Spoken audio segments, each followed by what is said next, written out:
नमः संस्कृताय। मैं प्रभुदयाल तिवारी आपके अपने चैनल संस्कृत ज्ञानमाला में आप सभी का स्वागत करता हूं। आइए बंधुओं, आज की कक्षा हम प्रारंभ करते हैं। आज पढ़ेंगे हम वृद्धि संधि।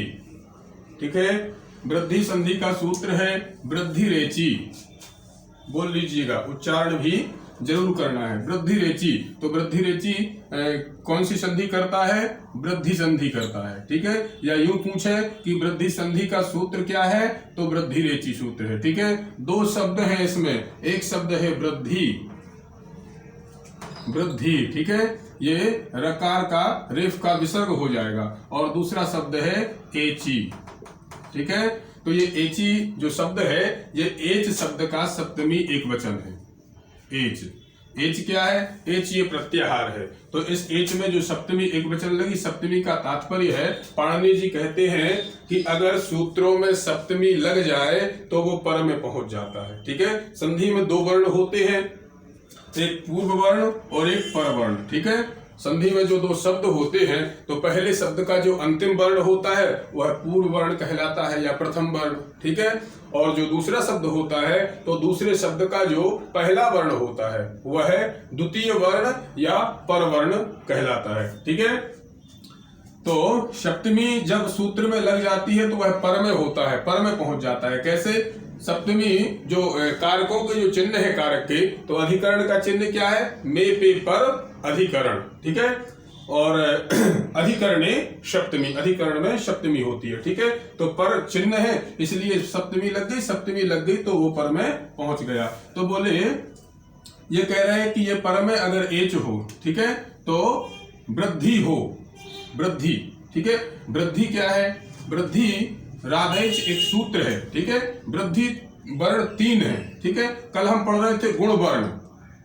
गुण में हमने पढ़ा था आ, ए और ओ, ये तीन हमें गुण वर्ण प्राप्त हुए थे। ठीक है, आ और ई, आ या आ के बाद में, ठीक है, अगर ई या ई आ रहा था तो क्या हो रहा था? ए, तो ए गुण है। ठीक है, ए गुण हो रहा था, और आ या आ के बाद में अगर उ या उ आ रहा था तो ओ हो जा रहा था। ठीक है, ओ होता है ओ गुण, और आ या आ के बाद में अगर री या री आए, दीर्घ री, ठीक है, तो अर हो जाता था, अर हो जाता है। और अगर ली आए तो आया आ के बाद में अगर ली आ जाए तो अल हो जाएगा। ठीक है, तो ये तीन जो है ये कौन वर्ण है? गुण वर्ण। अदेंग गुण हमें हमने इनको पढ़ा था। तो वृद्धि संज्ञक वर्ण कौन है? वृद्धि संज्ञक जो वर्ण है वह है आ, ऐ और औ। ये तीन वृद्धि संज्ञक वर्ण हैं, दीर्घ आ, ऐ और औ। ठीक है, अब एच क्या है? तो एच जो है माहेश्वर सूत्रों में प्रत्याहार। ठीक है, एच प्रत्याहार है, तो माहेश्वर सूत्रों में दो सूत्र लिख लीजिए। ठीक है, ए ओम और ऐ औच। ठीक है, तो ये ए ओम के तीसरा और चौथा सूत्र है पाणिनि सूत्रों में, प्रत्याहार सूत्रों में। ठीक है, तो ए ओम के ए को लेकर के और ऐ औच के चा तक जो प्रत्याहार बनता है वह एच होता है ये। ठीक है, तो इनमें कितने वर्ण आ गए? ए ओ और ऐ औ। ठीक है, ये चार वर्ण जो है वृद्धि एच प्रत्याहार में आते हैं। ठीक है, तो ये एच प्रत्याहार में आ गए। अब एक सूत्र बनाया। ठीक है, तो वृद्धि समझ में आई। वृद्धि क्या है?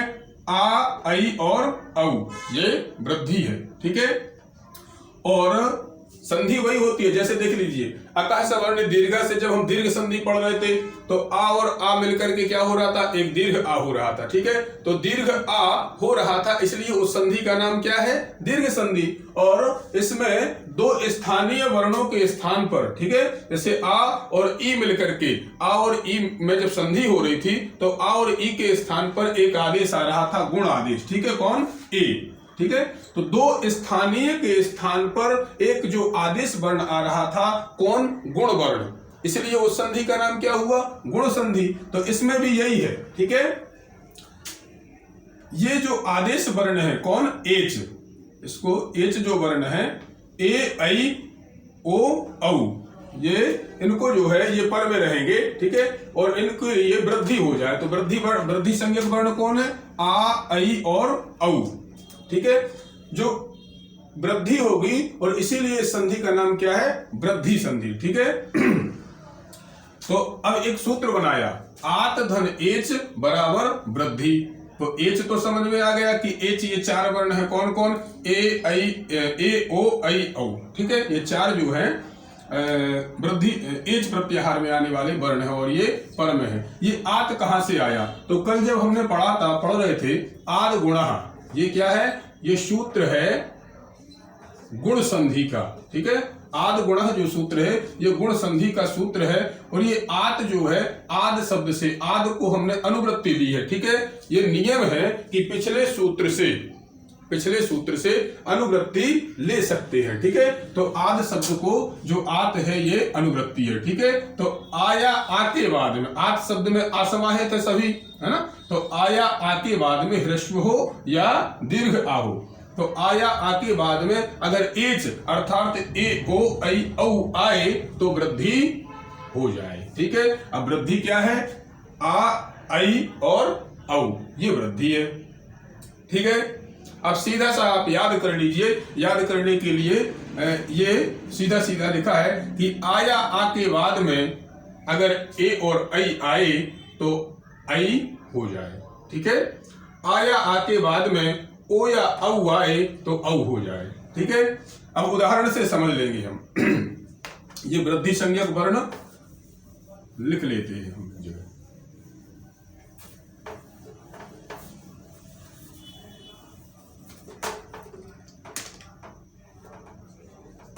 आ, ऐ और औ, ठीक है। देखिए उदाहरण लिखा हुआ है यहाँ पे, सदा धन एव, सदा धन एव।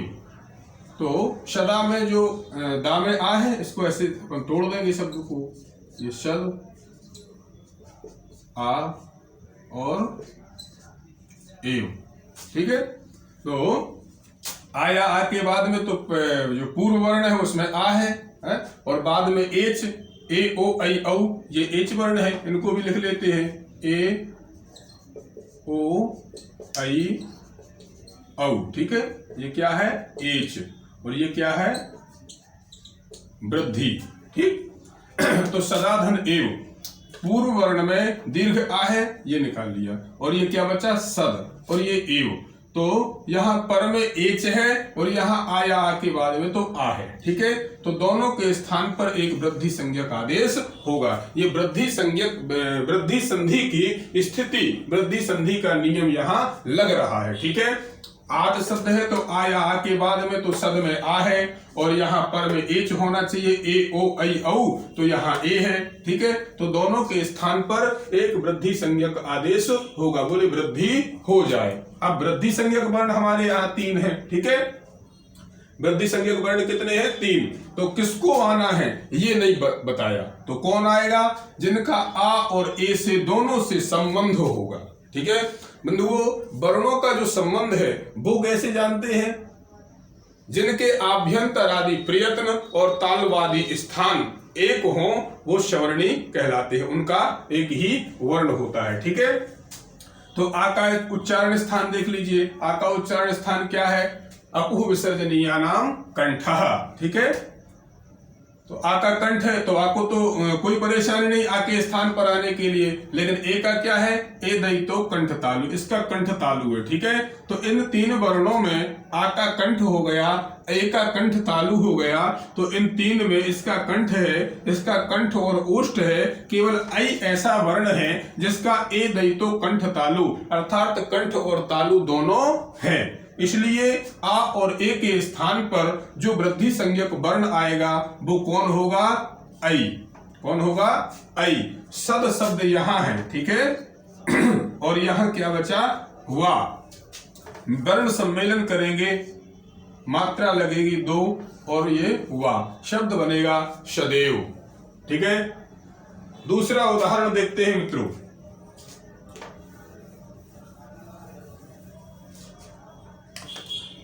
महाधन ऐश्वर्यम, महाधन ऐश्वर्यम। ठीक है, यहां आ है, ठीक है, मह आ, और यहां ऐश्वर्यम है।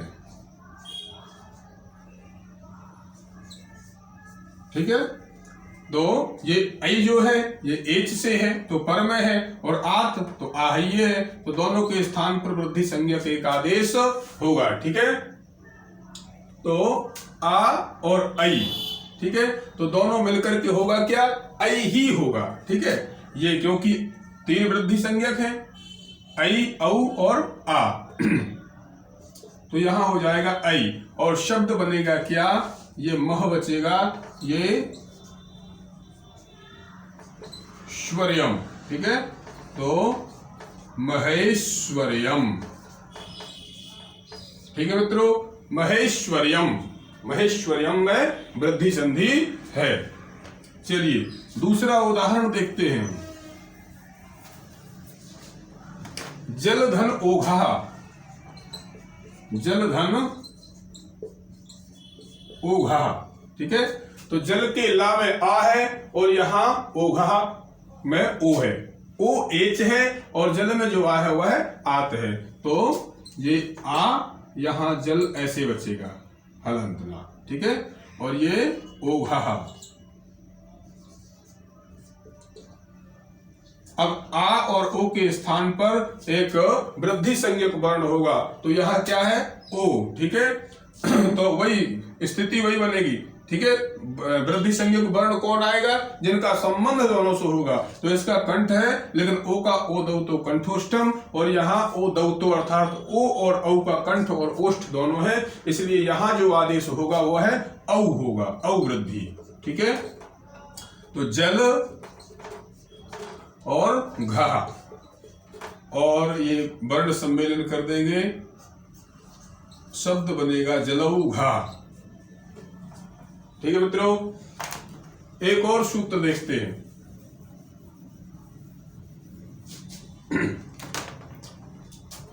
महाधन औषधि, महाधन औषधि। ठीक है, महा शब्द है, महा में यहां दीर्घ आ है, ये मह बचेगा। ठीक है, और यहां औषधि है। ठीक, अब यहां आ और औ मिलकर के वृद्धि संज्ञक जो आदेश वर्ण आएगा वो कौन आएगा, औ। ठीक है, तो शब्द बनेगा क्या, मह धन, यहां शधि बचा तो बन जाएगा महोषधि। ठीक है मित्रों, आ की चर्चा हम बाद में करेंगे, कुछ अपवाद सूत्र है उनको पढ़ेंगे जब आ जो वृद्धि है उसकी चर्चा होगी। अभी केवल इतने ही समझिए वृद्धि संधि में कि वृद्धि संज्ञक जो वर्ण है, वृद्धि अर्थात आ, ऐ और औ को वृद्धि कहते हैं। ठीक है, और एच जो शब्द है, ए ओ ऐ औ, ए ओंग ऐ औच, इन दो सूत्रों से एक प्रत्याहार बनता है एच, जिनमें जिसमें 4 वर्ण आते हैं, ए ओ और ऐ और औ। ठीक है, तो आत की अनुवृत्ति लेते हैं कहां से, आद गुणः सूत्र है, आद गुणः सूत्र से आत की अनुवृत्ति लेते हैं, और याद करना केवल इतना है, आत धन एच बराबर वृद्धि होता है। तो आत में आ और आ आते हैं, एच में ए ओ ऐ औ आते हैं। ठीक है, इनको जो पढ़ने का तरीका है, हिंदी में चूंकि ए ऐ ओ औ पढ़े हैं हमने, ठीक है, लेकिन संस्कृत व्याकरण में पाणिनि जी के अनुसार, माहेश्वर सूत्रों के अनुसार इनको जो पढ़ने का सही तरीका है वो ए ओ ऐ औ है। ठीक है, क्योंकि सूत्रों में ऐसे ही लिखा है, ए ओंग तो ए ओ आ गया, और ऐ औच तो ऐ और औ आ गया। ठीक है, तो देखिए सीधा सीधा याद कर लीजिए, आया आ के बाद में ए और ऐ आएगा तो ऐ हो जाएगा। ठीक है, आया आ के बाद में ओ और औ आएगा तो औ हो जाएगा। उदाहरण देख लीजिए, सदा धन एव, सदा में आ है और यहाँ ए है, दोनों मिलकर के ऐ हो जाएगा और सदैव बन जाएगा। ठीक है। महाधन ऐश्वर्यम, महा में हा है, ऐश्वर्यम का ऐ है, दोनों मिलकर के ऐ वृद्धि संज्ञक वर्ण आदेश होगा और महेश्वर्यम बनेगा। जलधन ओघा में, जल के ला में आ है, यहाँ ओघा का ओ है, दोनों मिलकर के आ और ओ मिलकर के औ आदेश होगा और शब्द बनेगा जलौघा। ठीक है। महाधन औषधि, महा के हा में दीर्घ आ है, यहाँ औषधि में औ है, आ और औ मिलकर के एक वृद्धि संज्ञक वर्ण औ होगा और शब्द बनेगा महौषधि। ठीक है मित्रों, समझ में आया होगा। मिलते हैं अगली कक्षा में, तब तक के लिए जय तु संस्कृतम, जय तु भारतम। धन्यवाद।